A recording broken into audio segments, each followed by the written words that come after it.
주의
주님 앞에 경배하리 경배하리 경배하리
10월 2일 주일 밤 예배를 시작하도록 하겠습니다.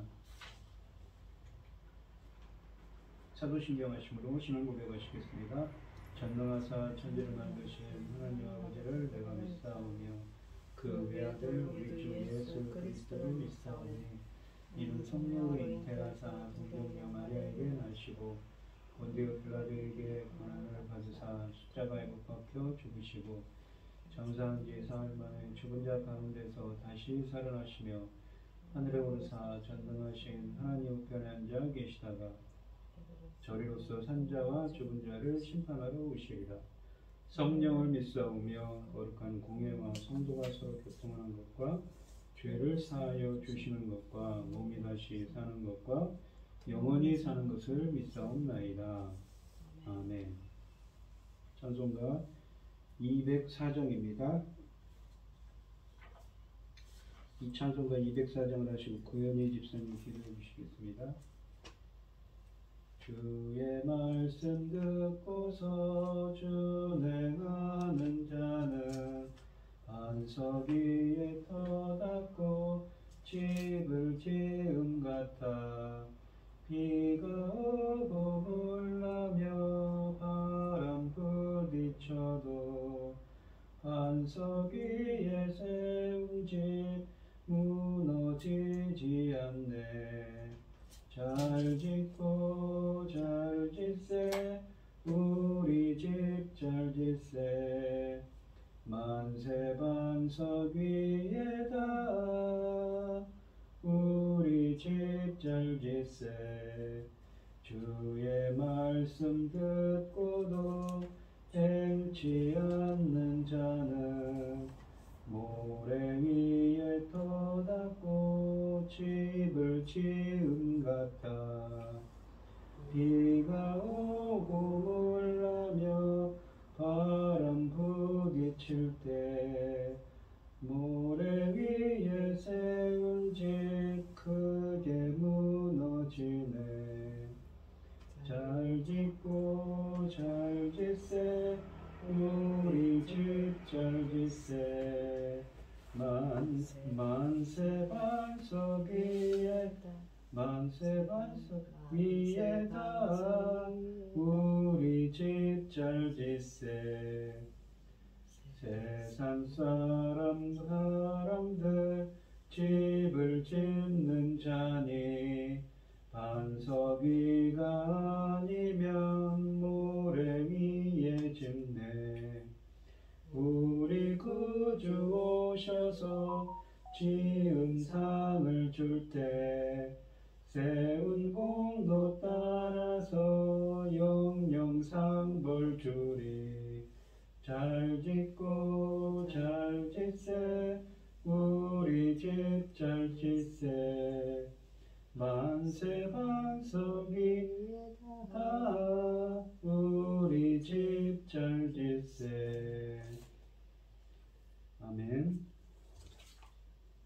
여호와께 감사하고 그의 이름을 불러 아뢰며 그가 하는 일을 만민 중에 알게 할지어다. 그에게 노래하며 그를 찬양하며 그 모든 기이한 일들을 말할지어다. 그의 거룩한 이름을 자랑하라. 여호와를 구하는 자들은 마음이 즐거울지로다.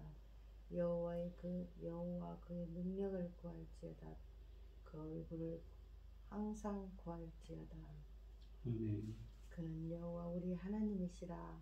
그의 판단은 온 땅에 있도다. 그는 그의 언약 곧 천대에 걸쳐 명령하신 말씀을 영원히 기억하셨으니 이것은 아브라함과 맺은 언약이고 이삭에게 하신 맹세이며 야곱에게 세우신 율례 곧 이스라엘에게 하신 영원한 언약이라. 아멘. 천지 만물을 지으신 전능하신 하나님 아버지, 어리석고 보잘것없는 저희를 자녀 삼으시고 아버지의 사랑 가운데 살게 하심을 감사드립니다. 어지럽고 복잡한 이 세상에서도 오늘 이 시간 하나님께 예배드릴 수 있도록 인도하셨으니 감사드립니다. 전능하신 하나님 아버지, 지금은 여인의 모든 중대한 시대에 아버지 도달했습니다. 이 중대한 시대에 저희 나라를 제사장 나라 세우셨으니 천금 같은 사명 감당하고 아버지 앞에 갈 수 있도록 도와주시옵소서. 이제 이 열매 거둘 시대에 열매 거둘 말씀을 아버지 열어가는 당신의 사랑하는 종을 산에 세우셨으니 참으로 감사드립니다. 지금 열어가는 열매 거둘 이 천금 같은 말씀으로 하나님을 기뻐 받으실 수많은 열매들이 나올 수 있도록 도와주시옵소서. 전능하신 아버지는 이 열매로 인하여 하나님이 기뻐 받으시기를 소원하고 이 모든 말씀 우리 주 예수 그리스도의 이름으로 기도드리옵나이다. 아멘. 오늘 함께 하실 하나님의 말씀은 고린도전서 4장 6절로 21절 말씀입니다. 고린도전서 4장 6절로 21절 말씀입니다. 교독을 하도록 하겠습니다. 제가 먼저 읽겠습니다. 형제들아, 내가 너희를 위하여 이 일에 나와 아볼로를 들어서 오늘 보였으니 이는 너희로 하여금 기록된 말씀 밖으로 넘어가지 말라 한 것을 우리에게서 배워 서로 대적하여 교만한 마음을 가지지 말게 하려 함이라. 너가 너를 남달리 구별하였느냐? 네게 있는 것 중에 받지 아니한 것이 무엇이냐? 네가 받았은즉 어찌하여 받지 아니한 것 같이 자랑하느냐? 너희가 이미 배부르며 이미 풍성하며 우리 없이도 왕이 되었도다. 우리가 너희와 함께 왕노릇하기 위하여 참으로 너희가 왕이 되기를 원하노라. 내가 생각건대 하나님의 사도인 우리를 주에게로 작정된 자 같이 끄트머리에 두셨음에 우리는 세계 곧 천사와 사람들에게 구경거리가 되었노라.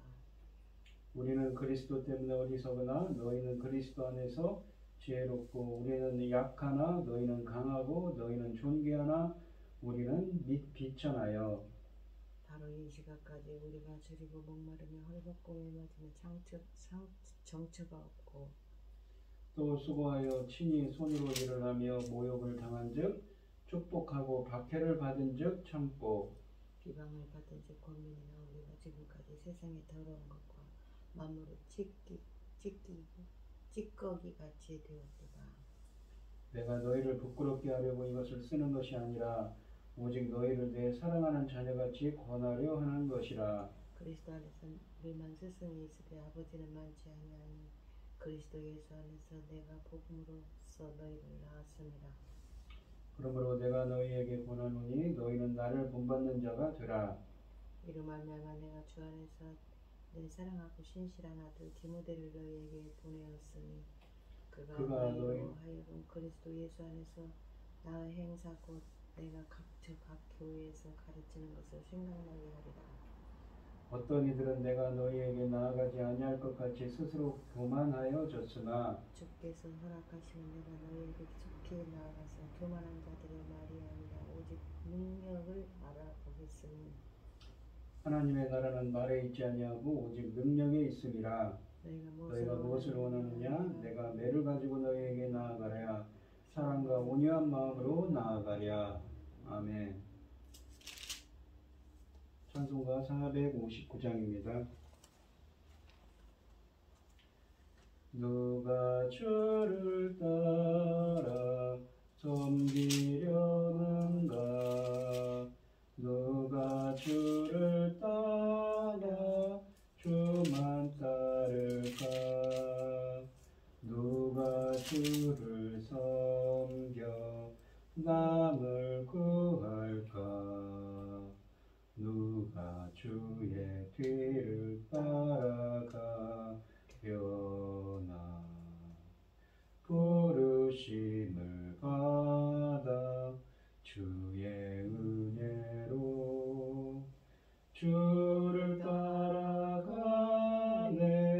주만 따르네. 세상 영광 위에 따름 아니요 크신 사랑이네. 주만 따르고 주가 내려주신 은혜 힘입어 주의 뒤를 따라 힘써 일하네. 부르심을 받아 주의 은혜로 주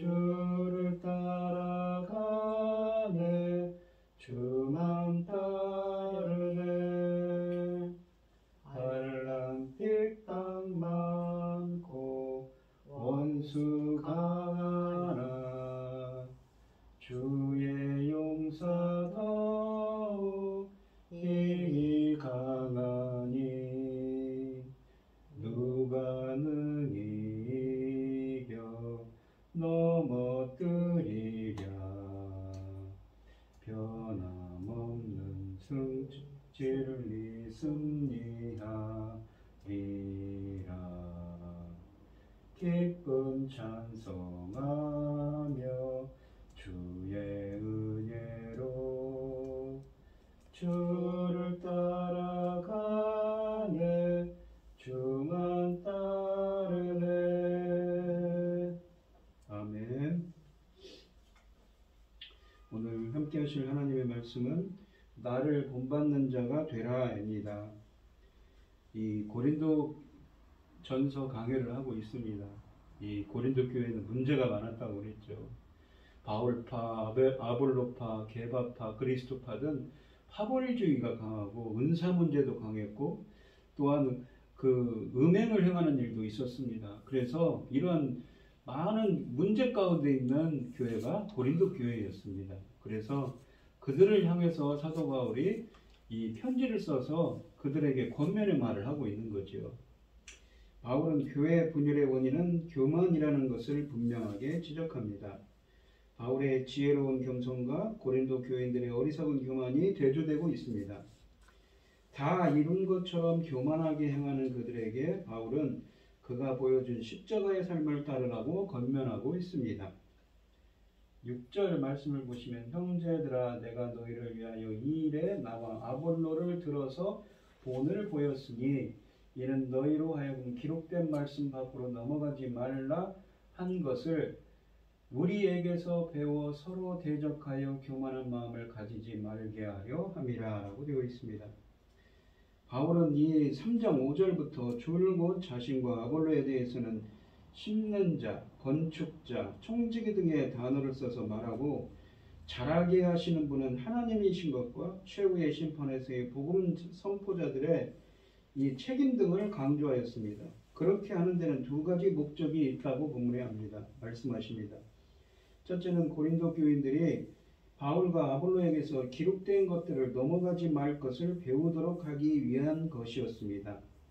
둘째는 그리하여 그들이 서로 한 사도를 다른 사도에 의해 치켜세움으로써 교만해지지 않도록 하기 위한 것이었습니다. 기록된 말씀이란 구약 성경의 말씀을 말합니다.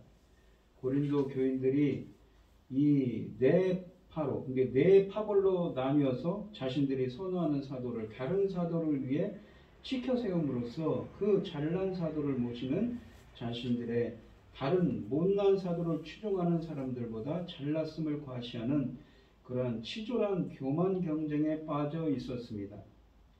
바울이 자신과 아볼로를 예로 들어 설명한 것은 바울이 3장 5절 이하의 본문에서 설파한 대로 그들이 성경의 뜻을 올바로 깨달아 그런 치졸한 교만 경쟁에 빠지지 않게 하기 위한 것이었습니다. 7절 말씀을 보시면 누가 너를 남달리 구별하였느냐 내게 있는 것 중에 받지 아니한 것이 무엇이냐 네가 받았은즉 어찌하여 받지 아니한 것 같이 자랑하느냐 라고 되어 있습니다. 이제 바울은 교만의 문제를 일반화하여 논하고 그것을 쳐부수는 가장 예리한 논법을 사용합니다. 누가 너를 남달리 구별하였느냐라는 이 말은 누가 너를 남보다 더 돋보이게 했느냐 네가 남보다 나은 게 뭐냐라는 것이죠. 이 바울은 아무도 너를 내 이웃보다 더 잘난 사람으로 만들지 않았다. 너도 내 이웃과 마찬가지로 기껏해야 용서받은 죄인일 뿐이다 라는 뜻으로 나타내고자 했거나 아니면 네가 만일 남다른 은사들을 가졌다면 네가 하나님께서 그의 영으로 주신 은사들로 유별남으로 구별됨으로 네가 너에 대해서 자랑할 것은 없다는 거죠. 그것도 하나님께서 주신 것이기 때문입니다. 특별히 네가 다른 사람에 비해서 특별한 것이 없는데 왜 그러냐는 것이죠. 또한 네가 내게 있는 것 중에 받지 아니한 것이 무엇이냐라고 합니다. 네가 모든 것을 하나님의 은혜로 받았으며 어찌하여 마치 안 받은 것 같이 즉 그것들이 내 스스로 이룬 것이냐 자랑하느냐라는 말이죠. 이 질문들로 바울은 고린도 교인들의 이 근본 문제인 교만과 자랑을 철저히 부수고 있습니다. 8절에 보시면 너희가 이미 배부르며 이미 풍성하며 우리 없이도 왕이 되었도다. 배부르다 풍성하다는 거 영적으로 부유하다는 얘기죠.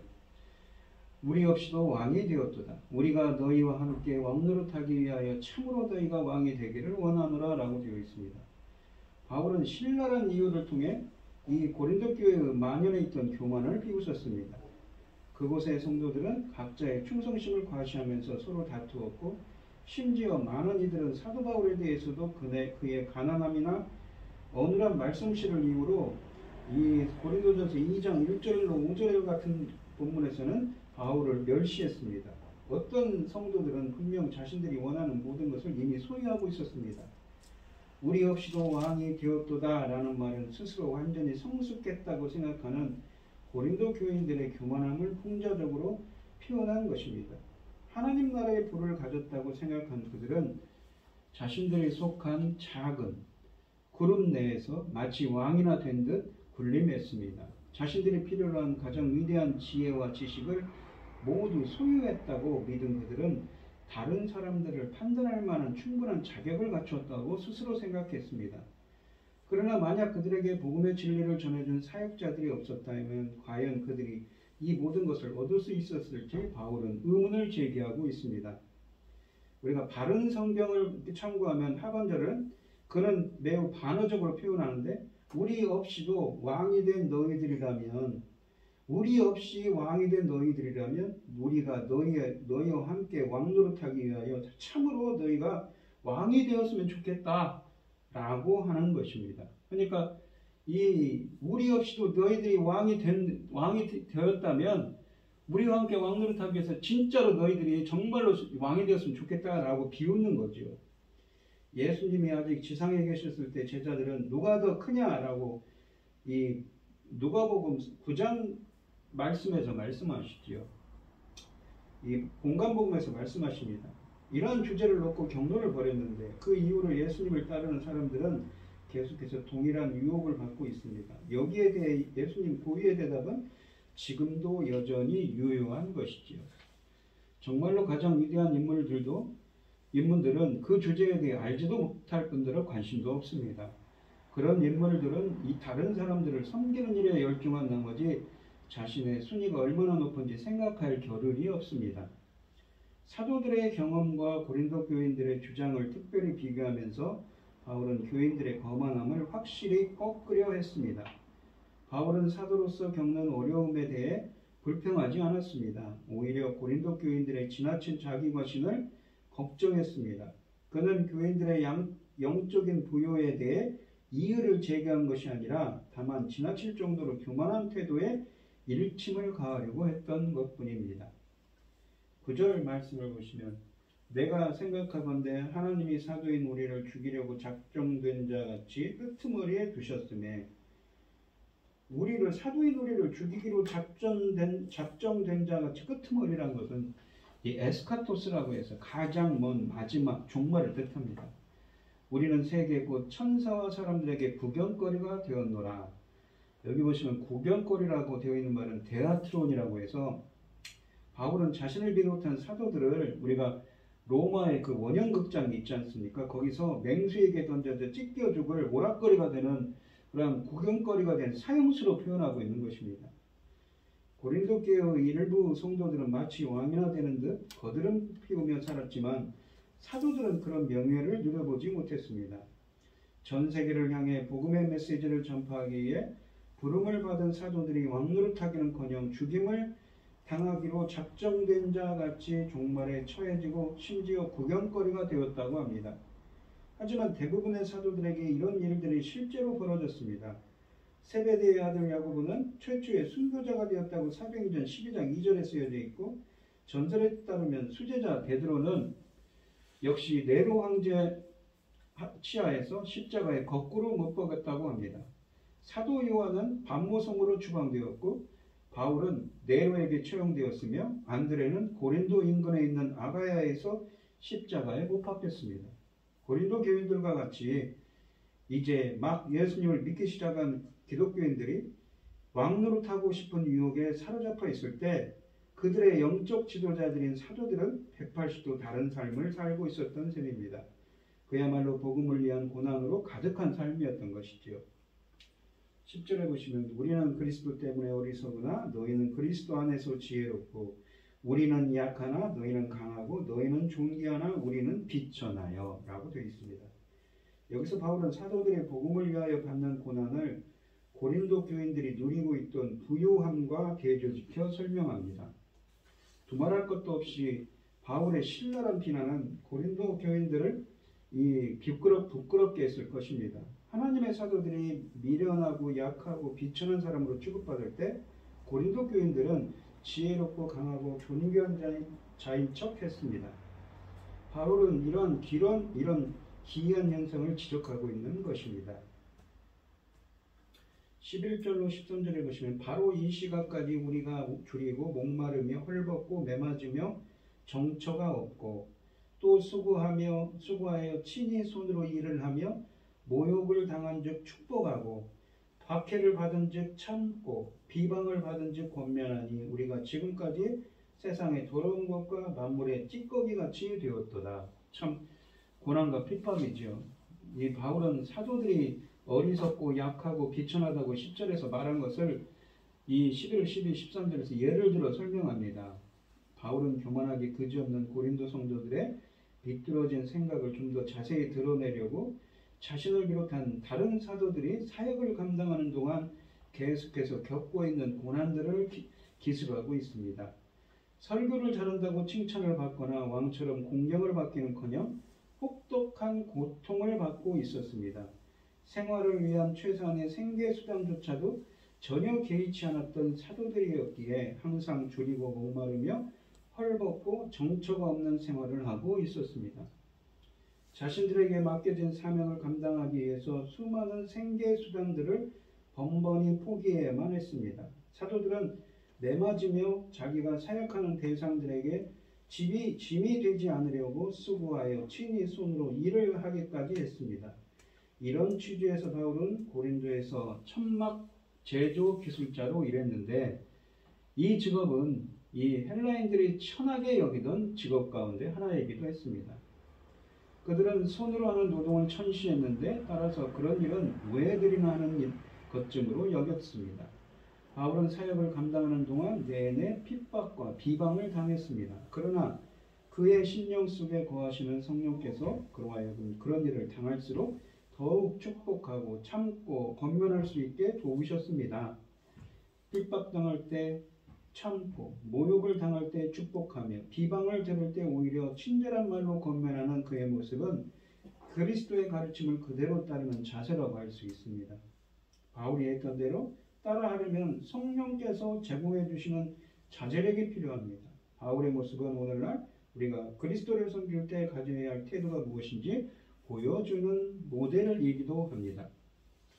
그런데 설상가상으로 이 세상은 이런 사도들을 세상의 더러운 것과 만물의 찌꺼기같이 취급했다고 이 하반절에 쓰여져 있습니다.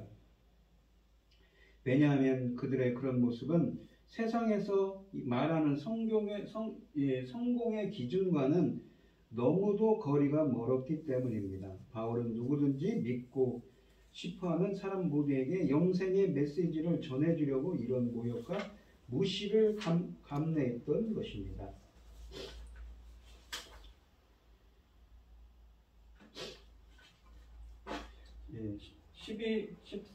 14, 15, 16절을 보시죠. 내가 너희를 부끄럽게 하려고 이것을 쓰는 것이 아니라 오직 너희를 내 사랑하는 자녀같이 권하려 하는 것이라. 고린도 교인들 자녀같이 생각해서 이 서신을 쓰고 있다는 거죠. 그리스도 안에서 1만 스승이 있으되 1만 스승이라고 있는데 스승은 뭐냐면 우리가 이 갈라디아서 3장 24절 25절에 보시면 이 예율법은 초등교사다. 이 예수 그리스도께로 이르는 초등교사라고 할 때 그 초등교사를 의미합니다. 그러니까 파이다 고고스라고 해서 그러니까 노예인데 소년 보호자의 뜻으로 가정에서 아이를 돌봐주고 학교에 가게 하는 가정교사 역할을 하는 노예입니다. 나이 많은 노예를 뜻하는 거죠. 그리고 갈라디아서 3장 24절 25절에는 가정교사 몽학선생이라고 쓰여진 부분입니다. 이 그리스도 안에서 1만 스승이 있으되 아버지는 많지 아니하니 그리스도 안에서 내가 복음으로써 너희를 낳았습니다. 복음을 통하여, 복음으로서는 디아라는 전치사를 썼습니다. 내가 복음을 통하여, 복음이 무엇입니까? 영적으로 죽은 자를 살아나게 하는 하나님의 능력이신 예수 그리스도에 관한 이야기죠. 그 예수 그리스도를 통하여서 너희를 낳았습니다. 낳았습니다라는 말이 겟나오라고 썼는데 이 말이 어디서 있습니까? 요한복음 3장 3절과 6절에서 그 무엇입니까? 물과 성령으로 거듭나지 않으면 하나님 나라를 볼 수도 없고 갈 수도 없다고 이제 영적인 출생에 대한 이야기를 하고 있습니다. 낳았습니다라고 되어 있습니다. 그러면서 16절에 보시면 그러므로 내가 너희에게 권하노니 너희는 나를 본받는 자가 되라라고 합니다. 본받는 자라는 말은 이메테스라고 해서 추종자, 모방하는 사람이라는 겁니다. 모방하는 사람이라는 뜻이 이미테이터라고 해서 영어로 이 모방하는 사람을 뜻합니다. 자신들의 허황된 자만심에 바울이 그의 사도직의 고난을 역설로 대조시키는 것을 보고 고린도 교인들은 마땅히 부끄러워해야 합니다. 그러나 바울은 그들을 부끄럽게 하기 위한 것이 아니라 그들의 영적 아버지로서 영적 자녀들을 타일러 그들로 하여금 바르게 생각하고 살도록 하는 목적이 있다고 말합니다. 바울은 고린도 교인들을 자신의 사랑하는 자녀들이라 하고 자신을 그들의 아버지로 말합니다. 또한 바울은 고린도 교인들에게 복음을 선포하여 그들의 예수 그리스도를 믿고 구원을 얻어 새로운 피조물들이 되었다고 말합니다. 영적인 출생에 대한 이야기를 했죠. 내가 너를 복음으로써 너희를 낳았도다라고 하죠. 바울 이후에 고린도에 온 사도들이나 앞으로 또 올 기독교 지도자들은 그들은 영적 아버지인 바울과는 달리 선생들에 불과합니다. 그러므로 바울은 자신과 고린도인들의 관계의 독특성과 그들에 대한 사랑과 책임을 강조합니다. 고린도인들은 그 자녀들로서 마땅히 자신의 영적 아버지인 바울의 모범을 본받아야 합니다. 바울이 그들에게 자신을 본받으라고 자신 있게 말할 수 있는 이유는 자신이 그리스도의 모방자이기 때문이라고 합니다. 바울은 이 사상을 아주 중요하게 여겨 그의 서신들 곳곳에서 되풀이합니다. 합니다. 그는 말로만이 아니라 삶 전체로 십자가에 달린 그리스도를 그려내고 현현케 하기 때문에 고린도인들은 그를 봄으로써 그리스도를 보게 되고 그를 본받음으로써 그리스도를 본받아야 합니다. 그러니까 이 영적인 제사장 직함을 역할을 하는 겁니다. 이 다른 사람을 예수 그리스도를 인도하는 역할이지요. 복음의 빚진 자로서 말입니다. 17절에 보시면 이로 말미암아 내가 주 안에서 내 사랑하고 신실한 아들 디모데를 너희에게 보내었으니 그가 너희로 하여금 그리스도 예수 안에서 나의 행사 곧 내가 각 교회에서 가르치는 것을 생각나게 하리라. 이 행사라는 말은 뭐냐면 이 헬라어로는 직역을 하면 호도스라고 해서 길을 의미합니다. 나의 길. 우리가 구약성경에 보시면 데레크라고 해서 어떤 인생의 방향, 삶의 방식을 뜻하는 방향성을 뜻하는 말이 똑같은 말이에요. 이게 호도스가. 그러니까 나의 인생, 예수 안에서 그리스도 예수 안에서 나의 길이니까 무엇입니까? 예수 그리스도 안에서 자신의 사역에 행할 길이 인생의 길이 무엇입니까?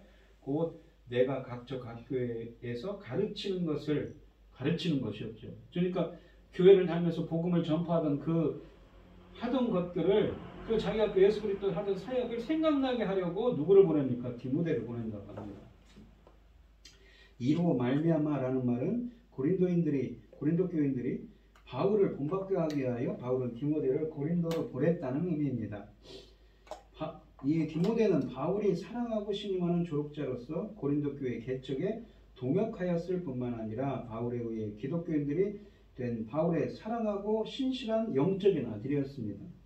바울이 디모데를 이렇게 소개하는 데는 신실한 아들인 디모데와 신실하지 못한 자녀들인 고린도 교인들에 대한 대조가 내포되어 있으며 후자가 그러니까 고린도 교인들이 전자를 디모데를 본받아 신실한 자녀들이 되어야 한다는 생각이 함께 내포되어 있습니다. 바울의 모범적인 기독교인으로서의 삶을 이 신실하게 따르는 디모데가 이 고린도 교인들에게 바울의 예수 그리스도 안에서의 길들, 인생의 행동 양식, 삶의 방식이라고 했죠. 그것을 생각나게 할 것이라고 합니다. 여기서는 이 바울의 예수 그리스도 안에서의 바울의 인생의 길은 무엇입니까? 즉, 그 길들은 내가 각 교회에서 가르치는 것들입니다. 이 18, 19절에 보시면 어떤 이들은 내가 너희에게 나아가지 아니할 것 같이 스스로 교만하여졌으니 그러니까 바울이 지금 에베소에서 고린도 교회 성도들에게 이 편지를 쓰는데 고린도 교회에 안 갈 것처럼 말하고 거만한 사람들이 있었다는 거죠. 그 거짓 교사들이죠. 고린도 교회에서 바울을 반대하는 파에 속한 몇몇 지도자들 그렇게 얘기를 했던 거죠. 주께서 허락하시며, 그러니까 하나님의 주권하에 있다는 것입니다. 내가 너희에게 속히 나아가서 교만한 자들의 말이 아니라 오직 그 능력을 알아보겠으니 라고 됩니다. 말씀하십니다. 바울은 디모데만을 보낸 것이 아니라 자신이 직접 고린도를 방문하여 그곳의 문제들을 바로 잡을 생각을 했습니다. 그가 오지 않으리라는 생각에서 허황된 자만 속에 빠져있는 고린도인들에게 자신의 방문 계획을 발표하여 경고하고 있습니다. 바울은 주께서 허락하시면 이라고 덧붙임으로써 자신의 모든 계획이 하나님의 주권적인 뜻에 달려있음을 보여줍니다.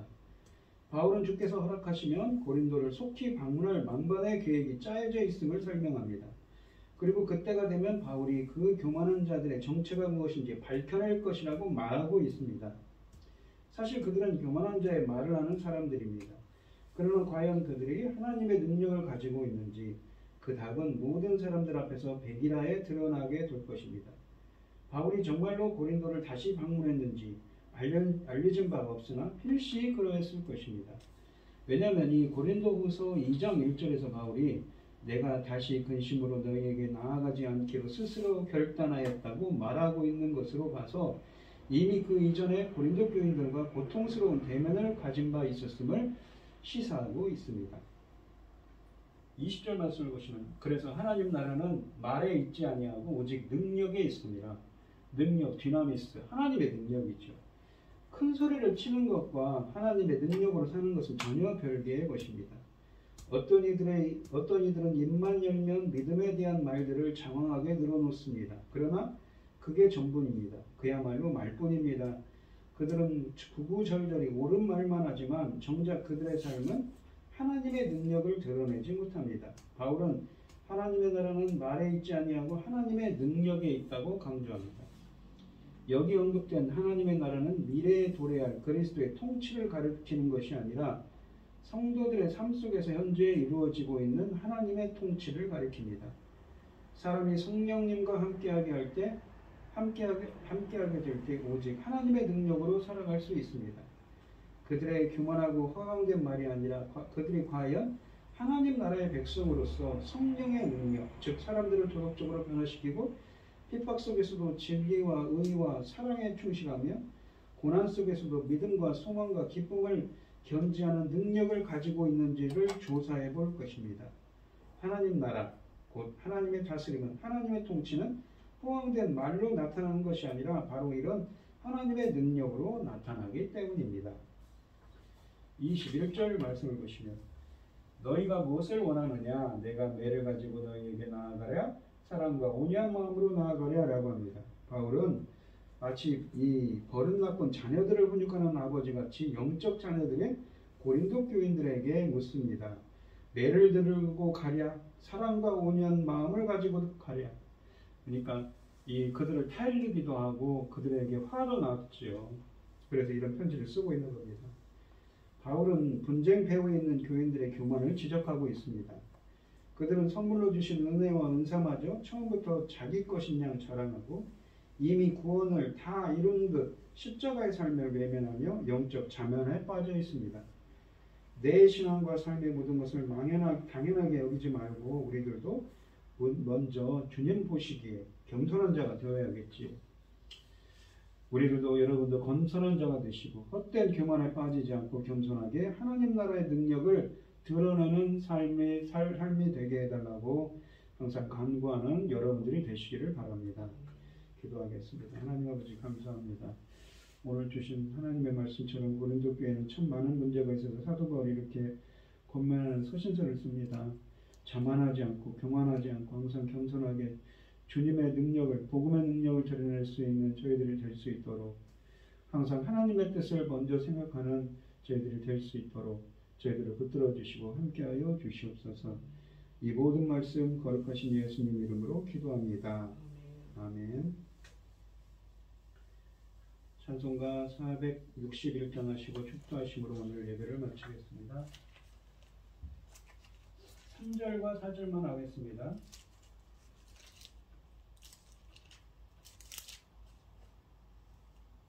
걱정 근심 모든 금을 늘 너를 둘러 덮을 때 주께 내 영 맡기겠나 제 웃음 힘이 들며 우리의 심령 주의 것이니 당신의 영상 만드소서 주 인도 따라 살아갈 동안 사랑과 충성 늘 바치오리다 이런 일 다 할 수 있나 주가 물어보실 때 용감한 자 말처럼 손끝 대답하리라 우리의 심령 주의 것이니 당신의 형상 만드소서 주 인도 따라 살아갈 동안 사랑과 충성 늘 바치오리다. 아멘. 이제는 주 예수 그리스도의 은혜와 하나님의 극진하신 사랑과 성령의 교통하심이 성도들 머리머리 위에 이제로부터 영원히 함께 있을지어다. 아멘.